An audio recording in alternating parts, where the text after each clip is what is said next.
Janine Olny, bonjour. Bonjour. Qui êtes-vous? Pouvez-vous vous présenter? Janine Olny, j'habite à Nancy, je demeure à Nancy. Et la présentation, en quoi ça consiste? Il faut que je parle de quoi? De ce que je fais actuellement, de ce que j'ai fait auparavant. Bon, au départ, j'étais sténodactylo à Usinor Longwy. C'était dans la sidérurgie qui est fermée maintenant, qui est devenue une cité morte. Jusqu'en 71. Je suis une vieille dame, moi. Et en 71, j'ai été appelée au syndicat de la CGT comme permanente, parce que ce syndicat-là, à l'époque, avait une politique en direction des femmes au travail. D'accord. Hein, c'était le seul. D'ailleurs, on en reparlera, parce que c'est revenu dans ma vie, cette histoire. Je suis restée 10 ans. Au bout de 10 ans, il y a eu... François Mitterrand est arrivé au gouvernement, et moi, je ne m'y retrouvais plus, je voulais faire autre chose. Donc, on m'a confié la gestion d'une librairie, la direction d'une petite librairie. Ça a duré 2 ans, parce qu'au bout de 2 ans, moi, je travaillais 10 heures par jour, si ce n'est plus, avec toutes les responsabilités que j'avais sur le dos, etc. C'était la période de préménopause, j'ai fait un cancer, donc j'ai arrêté. Et la librairie, ils ont mis personne à ma place. C'était une librairie par moi, c'était une librairie politique. Et comme ils ont... Une librairie politique? C'était une librairie du Parti communiste. Ah d'accord. Ah, parce que vous êtes tombé dans le livre très tôt, même si... Oui, voilà. Alors j'ai fait surtout de la gestion, davantage que de la lecture. Et d'ailleurs, il y a des imbéciles qui me l'ont reproché, mais enfin... On n'empêchera pas ça. Des intellectuels, parce qu'on avait des intellectuels. Et ils ont dit quoi, cette camarade de la CGT? Mais elle connaît-elle les livres? Enfin, vraiment, des choses imbéciles. Bon, bref, ça n'a pas duré longtemps. Après, il n'y avait plus de livres, ils n'ont plus eu l'occasion de récriminer. Et alors, à la suite de ça, on m'a confié, parce que moi, il fallait que je vive, il fallait que j'ai un salaire. Un revenu. Alors, un revenu. On m'a confié la gestion d'un centre d'histoire sociale. J'ai créé un centre d'histoire sociale de la CGT avec Georges Segui. Ça a duré 1 an. Ça, vous dites? Georges Segui. D'accord. Georges Segui, c'était le secrétaire général de la CGT de l'époque, qui est mort l'année dernière. Ah, avec Georges Segui, d'accord. Ah, parce que Georges Segui, comme il n'était plus le secrétaire général de la CGT, et puis que ces gens-là, ils veulent toujours se montrer un peu, il a décidé, enfin, il a eu l'idée de créer un centre d'histoire sociale, qui était intelligent d'ailleurs, dont il est devenu le président. Et puis à partir de là, il a essaimé dans les départements, il est venu en Meurthe-et-Moselle, et puis il est tombé sur moi, qui cherchait un emploi, mais alors il fallait qu'on soit payé par le gouvernement, tout ça.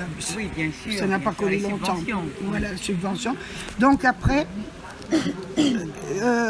j'ai dû embaucher chez les cheminots comme chef du personnel. C'était au moment où à la SNCF, il y a eu une prise de pouvoir dans les comités d'entreprise, la création d'un comité d'entreprise, parce qu'avant ça ne fonctionnait pas comme ça. Quelle évolution, dis donc, Ouais. En sachant qu'à l'époque, la notion de gestion des ressources humaines ne faisait qu'émerger. Moi, non, on ne parlait pas comme ça, là c'était le chef. Là. Voilà. Alors j'ai fait comme j'ai pu, ça marchait pas mal.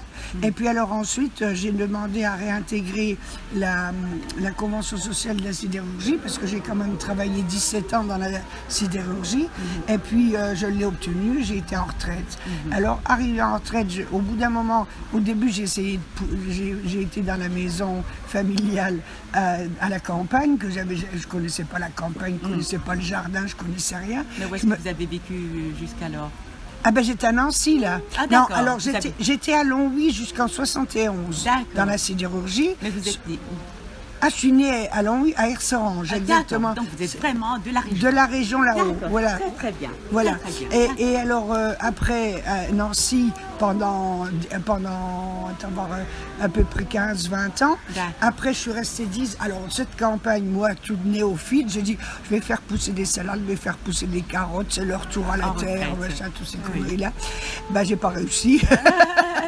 J'ai trouvé que la terre, elle était basse quand même. À chacun sa vocation, Voilà, bien sûr. voilà. Alors, au bout d'un moment, j'ai un peu délaissé la terre, la friche est revenue. Et je me suis dit, qu'est-ce que je vais faire de mes journées? Alors, j'allais me promener tous les jours, je faisais des choses. Et puis, c'est là que j'ai découvert, dans cette vallée du Rudma, qui a donné naissance à un livre plus tard, d'ailleurs, que j'ai écrit. J'ai d'abord fait connaissance avec l'art pictural, avec la peinture. Parce que c'est une vallée où les gens peignent avec des personnes qui nous apprennent, mais qui n'ont pas fait les beaux-arts. Des animateurs. Des animateurs, oui, voilà. voilà. Alors là, j'ai appris à peindre.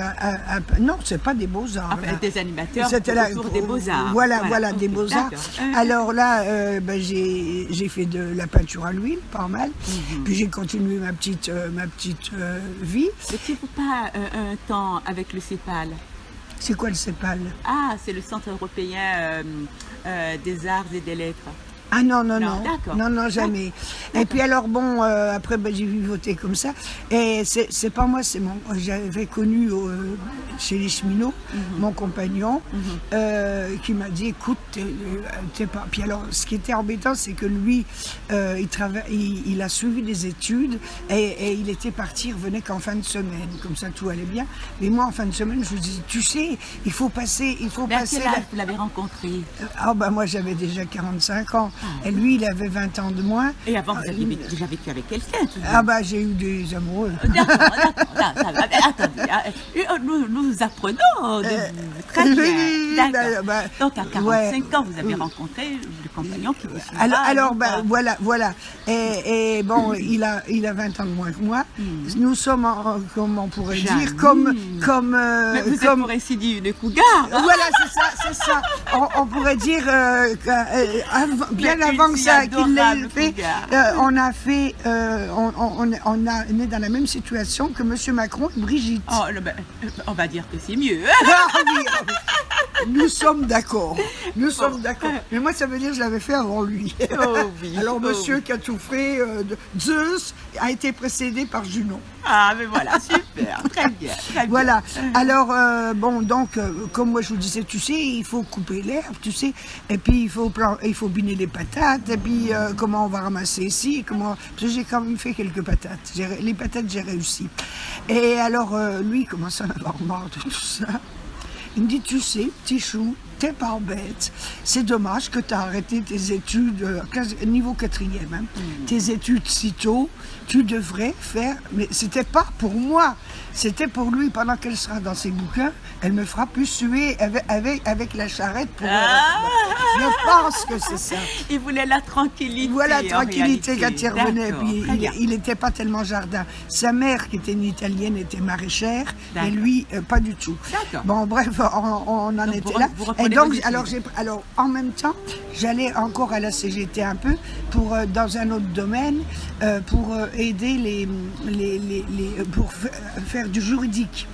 Mais alors là, il faut avoir des connaissances, des compétences que je n'avais pas. Ça ne s'invente pas. Dans ma jeunesse, je n'avais pas appris ça. Donc, j'ai dit, il faut que... Alors Blaise, toujours, mon compagnon, me dit, ah, tu sais, petit chou, il faut que tu passes une capacité en droit, essaye. Ah ben, j'ai dit, oui, tiens. Alors, ils avaient déjà fait des cours à l'IRTS, comme Bérégovoy a fait ça, et pour les syndicalistes et tout, pour nous mettre à niveau. Moi, j'avais déjà été là, mais de moi-même, même avant de connaître Blaise. Et alors, la CGT n'était pas nombreuse là-dedans, il y avait que moi. Et ils étaient très étonnés, j'ai été chouchoutée, tout ça, j'ai passé les examens, tout et tout. Alors, je dis, bon, d'accord, pour la capacité. Alors, je passe la capacité, je suis reçue au bout de 2 ans, parce que moi, je n'avais même pas le bac, je ne pouvais pas aller en fac. Ah oui, la capacité, oui. Alors, après la capacité, il me dit, oh, tu sais, tu devrais peut-être essayer de faire une licence. Parce que lui, il avait toujours peur que je le remette à la charrue. Alors, sûrement. Alors, il lui dit, bon, d'accord. Alors je dis, oh oui, tu crois, oh ça va être compliqué. Allez, bon, puis j'avais quand même un peu la bosse, j'avais déjà mis Alors j'ai été me rasseoir sur les bancs de la fac à Nancy, et puis j'ai passé d'abord le DUG. C'est ce que j'ai trouvé de plus dur, parce que c'est l'élimination, là. J'ai trouvé de plus dur. La licence qu'on les doigts dans le nez, et puis alors après... Vous aviez passé les plus durs. Voilà, et après, comme il était à Lille, il avait été muté à Lille, alors j'ai été à la fac de Lille pour continuer, parce que c'était la fac pour adultes. Hein. Alors j'ai continué là, j'ai passé le reste, la maîtrise, le DEA. Alors le DEA, je suis revenue à Nancy, la maîtrise, j'ai passé tout ça là-bas. Et après je suis revenue à Nancy, j'ai passé mon DEA. Et puis j'ai dit, bon ben maintenant il faut en faire quelque chose. Tant que j'y suis, j'ai fait le doctorat. Et le doctorat, j'avais une idée toute dans la tête. Donc, en partant d'un niveau 4e, vous avez réussi un doctorat de droit. Oui, voilà, de sciences politiques. Le droit c'est plus dur. Sciences politiques, c'était plus ce que je connaissais. Attendez, cela veut dire que nous perdons des députés. Vous auriez pu vous présenter derrière moi. Quand j'entends qu'il y en a qui se vendent de leur licence, je dis, moi, je vous bouffe 10 fois. Mais enfin, maintenant, c'est plus de mon âge. Vous savez, il y a l'âge dans ce métier-là. Si on puis l'appeler. Non, mais il voulait réduire l'âge. Alors, avec moi, j'aurais fait mentir les statistiques. Je l'aurais fait augmenter l'âge. Il n'aurait pas aimé le Macron, le Jupiter. Bon, alors donc, j'ai passé... Alors, j'avais mon sujet tout trouvé. La politique de la CGT en faveur des femmes. Personne ne l'a fait dans les autres syndicats. Et ça s'est fait dans la CGT parce que c'est le résultat d'une longue bataille. Il faut savoir que la CGT, sans doute tout le sait, c'était le premier syndicat qui a existé avant la CFDT. La CFDT a été faite en 1920. La CGT date de 1885. Hein? Alors au départ, mais c'était pas la CGT des communistes comme on a connu, comme moi j'ai connu. C'était anarchiste au départ. La CGT. C'était l'anarchie des premiers syndicalistes. Et quelle était cette vocation? Parce que anarchie, on entend tout et tout est son contraire. C'était quoi vraiment la volonté anarchique derrière un syndicat? Alors là, j'ai pas assez. J'ai une vague idée, mais j'ai pas assez. Volontiers. Étudié la question, mais c'est que eux, ils ne voulaient. Voilà, c'est ça. Ils ne voulaient plus de pouvoir politique. D'accord. Ils voulaient. C'était la liberté totale. Le règne des producteurs. C'était un peu la suite de la Commune de Paris. Et le théoricien, ça c'était Proudhon. Hein? Tout à fait. Et donc, c'était ça. Et alors, en 1917, quand il y a eu Lénine qui est arrivé, ça s'est répandu parce que c'était un grand espoir pour les ouvriers de partout. Et en France, c'est là que le Parti communiste s'est séparé avec le Parti socialiste, a fondé le Parti communiste. Et c'est là que la CGT est restée, la CGT d'origine avec Jouot, qui était, qu'on disait, c'était des réformants, enfin bon. Et puis l'autre, et la CGTU, avec les communistes, le restant des anarchistes, enfin tout ce qui est là. D'accord, on va en revenir à vous. A priori, ils vont reprendre la musique. Revenons à vous. Alors, donc par la suite, vous êtes devenu écrivain. Ah oui, alors je suis devenue écrivain. Alors là j'aurais, si on a le temps, après je te dirai pourquoi. Parce qu'on a eu une femme à la CGTU qui a posé la question des femmes dès les années 30. D'accord. Ouais, on arrête là. Bon, alors après je suis devenue écrivain. Bon, après la thèse, oui, alors une fois que la thèse était finie, que, entre parenthèses, je la ferai différemment, enfin ça c'est normal. Et là je me suis dit, qu'est-ce que je vais faire? Alors j'ai commencé à écrire des choses sociales. On avait eu des événements, on a eu les radios libres, qu'on disait, les radios pirates, que moi j'ai dit, que c'est moi qui ai ouvert les ondes à Longwy de cette radio-là, et on avait un peu les chocottes parce qu'on pensait qu'on allait être délogé par les flics, c'était quand même pas dans notre petite boîte. Voilà. Alors j'ai une histoire histoire avec eux que j'expliquerai peut-être plus tard. J'ai fait un livre là-dessus, sur les radios, en expliquant que les radios libres, c'était pas les syndicats les premiers qui l'avaient créé, c'était le curé de Gouraincourt qui était ma cité d'origine, Gouraincourt, Longwy. Parce que nous, on n'était pas assez beaux pour s'appeler Longwy, donc c'était les ouvriers, les cités, c'était Gouraincourt. Et le curé de Gouraincourt, l'abbé Malaisé, en 1950, a créé la première radio pirate. En mettant l'antenne sur le toit de l'église. Et il l'a pas gardé longtemps parce que l'évêque lui a dit tu retires ça. C'était le monopole, à l'époque encore pire. C'est l'évêque qui lui avait demandé de l'enlever. Non, l'évêque lui a demandé, il a dit tu m'enlèves ce bordel-là parce que le gouvernement tapait sur les pattes de l'église. On n'avait pas le droit, absolument pas. Alors c'était lui le premier, j'ai raconté ça dans ce bouquin. Alors c'était un petit livret, d'ailleurs j'en ai plus, tout est parti de ce bouquin. Et puis alors après j'ai parlé, qu'est-ce que j'ai fait? Alors j'ai mis ma thèse en bouquin, édité chez l'Harmattan. Les radios pirates que j'ai auto-éditées parce que personne n'en voulait. Après j'ai fait Longwy 79 où j'ai raconté toute la chronologie des événements et puis j'ai appelé ça les ressorts d'un soulèvement en expliquant qu'est-ce qu'il y avait eu derrière, les municipalités communistes mais aussi l'action catholique ouvrière. On en revient toujours là, puisque moi je viens de ça, l'Action catholique ouvrière. Et alors après, il y a Serpenoise qui m'a demandé de faire mon autobiographie. Et alors j'ai fait mon autobiographie avec Serpenoise. Et puis les autres c'était à l'Harmattan. Et puis après j'avais plus rien à dire. Une fois que j'avais causé de moi, j'ai dit que je dise maintenant. Alors j'ai dit j'avais la veine par contre de l'écriture qui s'était emparée de moi. Et alors là j'ai commencé dans le roman. Alors le premier j'ai fait toujours historique quand même au départ. J'ai pas coupé d'un seul coup. Avec une grande image historique, c'était promenade dans les hêtres du Rudma. C'est là où j'ai habité pendant 10 ans, que j'ai raté les patates, là. Il y avait des hêtres, les hêtres du Rudma. Et puis ensuite, j'ai fait l'Iselotte au pays de la Sauvage, qui est l'histoire dans le pays haut, au siècle dernier, du démarrage de la sidérurgie et de ce que ça a apporté aux gens. Parce qu'il n'y a pas que la dureté du métier, que les manifestations, ça aussi la vie des ménagères en particulier.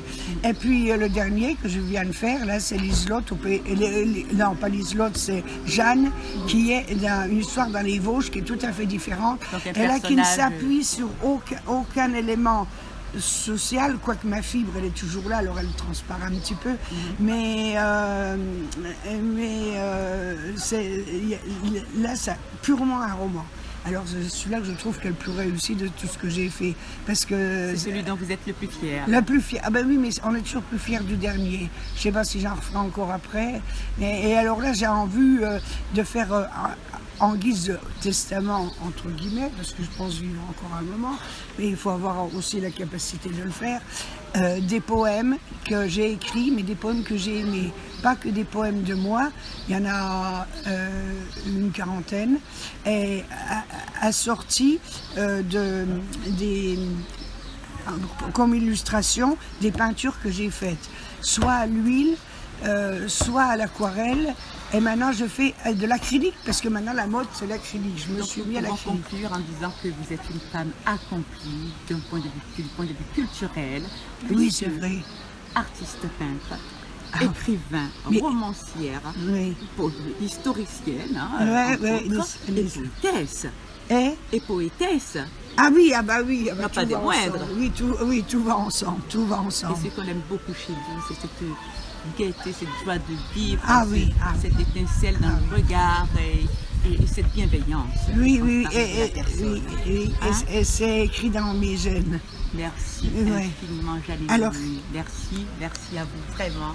Et pour nos auditeurs, je vous dis un grand bravo et merci. Et moi, je vous dis merci d'avoir admis de me consacrer autant de temps à ma petite modeste histoire. Oh. Non, mais tu sais, pour le plaisir. Ce qu'il y a, c'est que j'ai appris au fur et à mesure. Par exemple, la peinture. Alors moi, je dessinais quand j'étais petite, j'aimais bien. J'ai toujours eu le crayon, les petites gouaches à la main, les petits trucs, mais c'était bon comme ça, quoi. Et là, c'est en arrivant à Onville, Onville m'a quand même amené ça, la campagne. Et puis alors, ils avaient un truc qui s'appelait le Manoir Dumas, où un peintre connu, il est mort il n'y a pas longtemps, qui faisait des trucs, Buffet. Bernard Buffet était copain avec le patron de ça, et ça a duré un moment, maintenant il n'existe plus. Ils ont essayé de le refaire après la mort de Buffet. Alors j'ai trouvé ça là, j'ai glané au long de ma vie des choses chez les autres que je ne connaissais pas au départ. Et je ne regrette pas, d'avoir quitté Longwy, parce que maintenant c'est désastreux. Il n'y a plus rien, toute la vie elle est partie.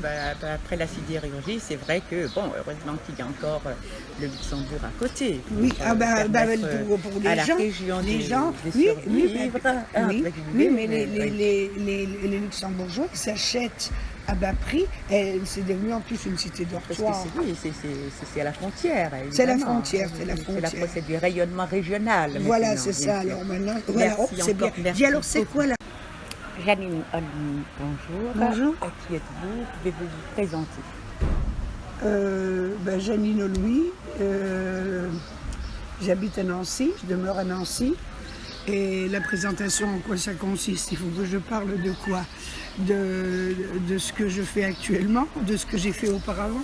Bon, au départ, j'étais sténodactylo à Usinor Longwy, c'était dans la sidérurgie qui est fermée maintenant, qui est devenue une cité morte, jusqu'en 71. Je suis une vieille dame, moi. Et en 71, j'ai été appelée